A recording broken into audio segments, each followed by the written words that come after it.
கையால தீபம் ஏற்றுங்க. அடுத்தவர்கள் ஏற்றப்பட்ட தீபத்தால் தீபத்தை ஏற்றாதீங்க. எப்பயுமே ஒரு கூடையில இருக்கிற எண்ணெய் பாட்டில் திரி ஒரு தீப்பெட்டி உங்க கையால தீபம் ஏற்றது கால சேர்ந்தது. எந்த ஆலயத்துக்கு போனாலும் என்ன வாங்கி கொடுங்க, எந்த கோயிலுக்கு போனா என்ன வாங்கி கொடுக்கறது, எப்படி ஒளி பிரகாசமா இருக்குமோ நம்ம வீட்டுடைய சூழல் சந்தர்ப்பம் எப்படி இருந்தாலும் அந்த தீபம் ஏற்றதுனால நம்முடைய பிரச்சனைகள்லாம் அகலன்னு ஒரு ஐதீகம் இருக்குது. அந்த தீபம் ஏற்றதுனால எப்பயுமே ரெட்டை திரி போட்டு ஏற்றது கால சேர்ந்தது.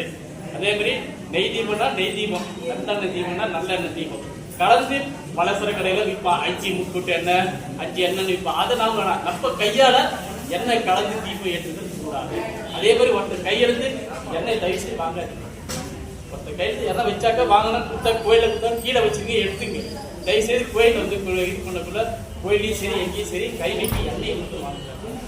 சனிக்கிழமை கூட அது மாதிரி வீட்டுக்கு ஏன்னா ஒரு பொருள் மளிகை சாமான் வீட்டுக்கு தேவையான எண்ணெய் மட்டும் சனிக்கிழமை வாங்க. எண்ணெய் வந்து கோயில்